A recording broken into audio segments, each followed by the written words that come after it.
기술적 분석의 대가에게 듣는 차트의 기술 시간입니다. 마크로에치 코리아 김중근 대표님과 시장 기술적으로 분석하겠습니다. 대표님 안녕하십니까? 예, 안녕하십니까? 예, 추석 연휴 전에는 뭐 상당히 좀 여러모로 부담스러운 상황인데 연휴를 지나고 왔습니다, 이제. 네, 이제 쌓여있던 악재를 좀 반영하고 있는 상황인데 오늘 시장 흐름 어떻게 보시는지 코스피부터 진단해 주십시오. 예, 뭐 역시 우리가 지난 사이에 시작할 기회될 만한 헝다그룹이라든지 또는 FOMC 이벤트가 나왔습니다만은 헝다는 미국 시장의 셀오프 이후에 다시 미국 시장이 조금씩 반등하는 것 같아가지고 시장에는 완벽하게 악재라고 보이지는 않죠. 그런데 여전히 불확실성이 살아있다 보니까 주가가 다소한 좀 흔들리는 그런 모습이라고 생각이 됩니다. 현재 코스피 지수 조금씩 밀리고 있는데요. 우리가 지금 일목균형표로 본다면 결국은 이제 기준선을 돌파할 수 있느냐가 1차적으로 시장의 균형이 이제 하락세에서 상승세로 돌아서는 이제 시금석이라고 이해할 수 있겠는데, 현재로 봐서는 지금 다섯째, 오늘 시작해서 하나, 둘, 셋, 넷, 다섯째 기준선을 넘어서지 못하고 계속적으로 저항을 받고 있는 모습이거든요. 그리고 후행스팬도 후행스팬 나름대로 과거에 26일 전에 캔들을 넘어서지 못하는 모습이고요. 주가는 애시당초 구름 아래로 내려서 있고, 그러다 보니까 헝다이든 FOMC든 이후에 관계없이 여전히 시장은 하락 조정 장세다라고 말할 수 있을 것 같습니다. 아울러서 현재 아래쪽에 거래대금을 표시해 두었는데요. 거래대금도 역시 마찬가지로 늘어나고 있지 않은 모습이어서 전반적으로 시장을 짜서는 좀 답답한 모습이다 이렇게 생각이 됩니다. 예, 그러게요. 반전의 좀 기회를 찾아야 되는데 코스닥은 조금 더 흐름이 괜찮습니까?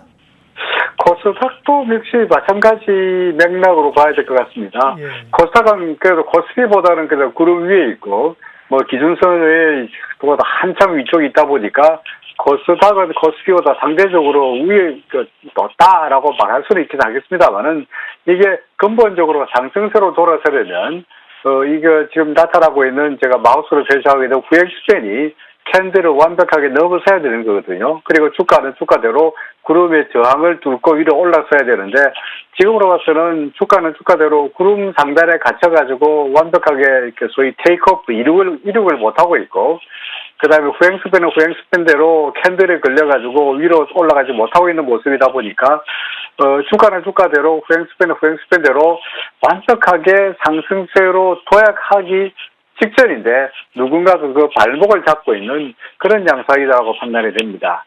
현재 거래대금도 그다지 늘어나고 있지 않은 모습이어서 시장에 새로운 신규 매수세가 나타나고 있지는 않은 모습이고 결국은 답답한 모습이 코스피나 코스닥이나 한 가지인데 그나마 코스닥은 좀 낫다 이렇게 말씀드릴 수 있겠네요. 네, 전체적으로 보면 여전히 좀 답답한 흐름들을 두 시장이 나타내고 있고요. 자, 종목 이야기 좀 하겠습니다. 여전히 관심 있는 섹터는 네이버나 카카오일 겁니다. 특별히 카카오에는 이제 소위 물린 분들이 많을 텐데요. 이 정도 떨어졌으면 이제 좀 올라올 때가 되지 않았나요? 요즘 사실은 기술적 분석에서 제일 어려운 게 모든 게 다 마찬가지입니다만은 바닥과 꼭지를 잡는 게 상당히 어려운 일이죠. 그러니까 인간의 눈으로 본다면 더구나 카카오나 네이버를 갖고 있는 분에 본다면 누가 들어오지 않냐 싸지 않냐 세상에 카카오가 11만 원이 뭐냐 라고 말씀할지 모르겠습니다만은 요는 이제 그거는 시장이 결정하는 것이지 주식을 가지고 있는 사람이 바닥을 결정하는 거 아니거든요. 시장이 결정한다는 말은 어느 순간에 시장의 의견이 한 군데로 모여서 주식을 위쪽으로 으쌰으쌰 끌어올려야 되는데 그러기 위해서는 객관적인 뭔가의 판단 근거가 필요해요. 저는 그 지표로서 이제 RSI를 보고 있는데, 아래쪽에 RSI가 나타나 있다 보다시피 30선 이하로 내려간 이후에 물론 분명히 과매도 상태이긴 합니다만은 올라서지 못하는 모습이다 보니까 어딘가 주가가 시장에서 바닥을 만들고 돌아설 때까지는 함부로 여기를 바닥이다라고 단정적으로 말하기는 어렵지 않겠나 싶습니다. 물론 오늘이라도 바닥이 될 수 있겠는데 오늘이 바닥이다 아니다를 말하기에 앞서가지고 내일이 주가가 올라서고 그로 인해서 기술적 지표들이 반등세로 돌아선다면 이제는 바닥을 우리가 본 것이 아닌가라고 판단해도 늦지 않겠다 생각됩니다. 섣불리 바닥을 말하고 섣불리 바닥을 고려해서 매수에 뛰어드는 것은 아직은 시기상조라고 생각이 됩니다. 네이버도 마찬가지입니다. 네이버의 경우도 역시 네이버는 카카오는 달리 이제 아직까지 RSI가 바닥권으로 과매도권으로 접어들지도 못했기 때문에 역시 마찬가지로 현 상태에서 지금을 바닥이라고 말하기에는 아직은 좀 시기상조가 아닌가라고 생각이 되네요. 네. 바이오 얘기도 하겠습니다. 지난번에 셀트리온 쪽에서 얘기를 하셨던 걸로 제 기억을 하고, 근데 오늘 셀트리온이 엄청 강한데, K백신 쪽에서 이제 가장 대표주의인 게 SK 바이오사이언스인데요. 바이오사이언스가 약하고 보호예수 물량이 또 이제 해제가 되는 시점이군요. SK 바이오사이언스 좀 전략 좀 알려주세요. 예, 셀트리온 상당히 강하게 보고 있고요. 실제로 차트상으로도 아주 양호한 흐름인데, SK 바이오사이언스는 차트상으로 보더라도 당장의 균형이, 수급의 균형이 좀 무너질 것 같아요.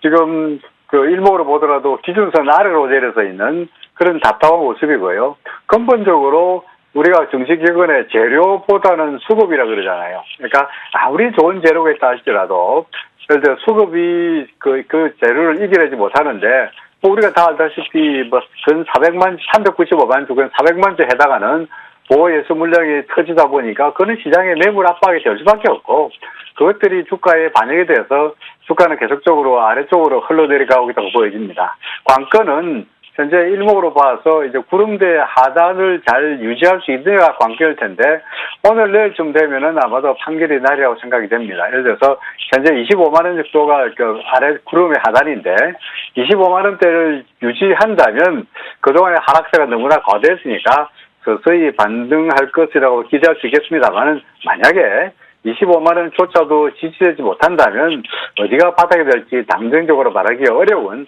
다소간 좀 심각한 상태가 될 우려도 있다라고 생각이 됩니다. 물론 기후라고 생각이 되긴 합니다만은 하루 이틀 좀 더 봐야 되지 않겠나 생각이 되네요. 네. 기술적 분석을 위주로 말씀을 하시는 겁니다. 뭐 다른 여타 변수가 있을 수 있겠으나 사실은 뭐 시장이라 기술적 분석이라고 시장을 그대로 보여주는 거기 때문에요. 환율 얘기도 좀 해야겠습니다. 환율이 지난번에 이제 한 1170원 후반 갔다가 떨어질 때도 뭐 급격하게 떨어지긴 좀 어려울 걸로 보셨는데 다시 1180원대 중반까지 올라왔습니다. 환율 좀 점검해 주세요. 결국은 현재 시장의 관심사는 뭐 간밤에 FOMC에서 이야기 나오기로 분명히 이제 올해 안으로 뭐 테이퍼링을 할 거다. 물론 당장에 금리를 올리지는 않긴 하겠습니다만은 테이퍼링을 통해서 자산 매입을 줄이고 또는 시중에 나가 있던 자금을 끌어들인다 그러면 필연적으로 달러 값이 올라갈 수밖에 없을 것 같고요. 그러다 보니까 달러의 원화 환율도 덩달아서 상승세로 가고 있다라고 보여지는데 요는 뭐 차트로 보더라도 분명히 상승세인데 일목으로 봐서 모든 것이 다 상승세예요. 상승세니까 최저로 봐서는 올라가냐 내려가냐가 문제가 아니라 이게 과연 어디까지 갈 거냐를 관심으로 둬야 되지 않겠나 싶습니다. 저는 개인적으로 우리나라의 펀더멘탈이 그래도 뭐라가 마냥 약세가 되기에는 좀 무리겠다고 보여지니까 한 1,200원 정도에서 어느 정도 상승세가 거치지 않겠다고 생각하긴 합니다만은 어찌됐든 간에 현재로 봐서는 달러 대 원화 환율은 계속적으로 올라갈 거다라고 보는 것이 합리적인 판단이라고 생각이 됩니다. 이거 조금 부담스럽네요, 환율이. 마지막으로 좀 눈여겨보시는 종목 있으면 간략하게 좀 말씀해 주십시오. 네, 제가 들어서 계속적으로 제가 지난주에 대한항공을 말씀드렸는데요. 네. 대한항공 오늘 상당히 강한 모습이고요. 최근 들어서 원자재 가격이 계속적으로 올라가고 있죠. 뭐 철강주도 마찬가지입니다만 예를 들어서 지금 이게 이제 WTI 유가의 경우인데요. 원유 선물 계속적으로 상승세 그리고 그 설탕 가격입니다만은 설탕 가격도 계속적으로 상승세가 이어지고 있습니다. 그러다 보니까 유가가 올라갔을 때의 호재성 재료가 되는 S 오일이 최저로 봐서는 상당히 매력적으로 보여집니다. 일목으로 봐서 구름을 벗어나고 있는 모습이다 보니까 S-오일을 관심을 두고 싶고요. 그리고 설탕 가격이 계속적으로 상승함에 따라 가지고 대한제당도 상당히 관심 있게 봐야 되지 않겠나라고 생각이 되네요. 네, 오늘 차트의 기술 김중근 대표님 함께했습니다. 마이크 소리가 조금 잡음이 있어서 시청자 여러분들께 양해를 좀 드리겠습니다. 김 대표님 고맙습니다. 예, 고맙습니다.